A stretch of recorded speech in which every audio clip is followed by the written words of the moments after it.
പ്രതിപക്ഷ നേതാവ് V D സതീശനും ബി.ജെ.പി. സംസ്ഥാന അധ്യക്ഷൻ രാജീവ് ചന്ദ്രശേഖരനും തമ്മിലുള്ള വാക്പോര് തുടരുകയാണ്. തനിക്ക് മുണ്ടുടുക്കാനും മടക്കിക്കുത്താനും അറിയാമെന്ന ബി.ജെ.പി. സംസ്ഥാന അധ്യക്ഷൻ രാജീവ് ചന്ദ്രശേഖരന്റെ പരാമർശത്തിന് പരിഹാസ മറുപടിയുമായി വി ഡി സതീശൻ രംഗത്തെത്തി.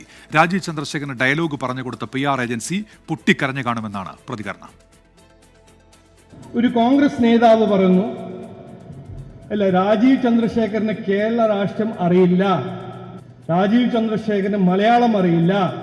അത് ശരിയാണ്.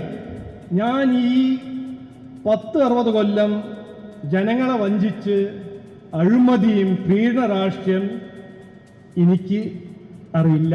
അത് കോൺഗ്രസിന്റെ രാഷ്ട്രമാണ്, അത് CPM-ന്റെ രാഷ്ട്രമാണ്. ഞാൻ തൃശ്ശൂരിൽ വളർന്ന് പഠിച്ച ഒരാളാണ്. അപ്പൊ എനിക്ക് മുണ്ട് കൊടുക്കാനും അറിയും, വേണമെങ്കിൽ മുണ്ട് കുത്തി വെക്കാനും അറിയും, മലയാളം സംസാരിക്കാനും അറിയും, മലയാളത്തിൽ തെറി പറയാനും അറിയും. അദ്ദേഹം മുണ്ടെടുത്താലും മുണ്ട് മടക്കി കുത്തിയാലും മുണ്ട് അയച്ച് തലയിൽ കെട്ടിയാലും ഞങ്ങൾക്കൊരു പ്രശ്നമില്ല. പക്ഷേ അദ്ദേഹം അത് ആ സിനിമ ഡയലോഗ് പറഞ്ഞപ്പോൾ അദ്ദേഹത്തിന് അത് പറഞ്ഞു കൊടുത്ത PR ഏജൻസികൾ പൊട്ടിക്കരഞ്ഞു കാണും. കാരണം ആ പറഞ്ഞു കൊടുത്തത് അദ്ദേഹം എങ്ങനെയാണ് പറഞ്ഞത്, PR ഏജൻസികൾ പറഞ്ഞു കൊടുത്തത് എങ്ങനെയാണ് അദ്ദേഹം പറഞ്ഞത്, സിനിമയിൽ കാണുന്ന പോലെ അല്ല അത്. സിനിമയിൽ കണ്ടതിൻ്റെ സിനിമയിൽ ലൂസിഫർ സിനിമയിലെ ഡയലോഗാണല്ലോ കളിച്ചത്. ലൂസിഫർ സിനിമയിൽ കണ്ട നേരെ എതിരാണ് കണ്ടത്. പിന്നെ അദ്ദേഹം തെറി പറയണമെങ്കിൽ പറഞ്ഞോട്ടെ, അദ്ദേഹത്തെ പഴയ BJP-ക്കാർ ഇഷ്ടംപോലെ തെറി പറയുന്നുണ്ട്. അപ്പോൾ അദ്ദേഹം അവരോട് വേണമെങ്കിൽ തിരിച്ച് തെറിയും പറഞ്ഞോട്ടെ.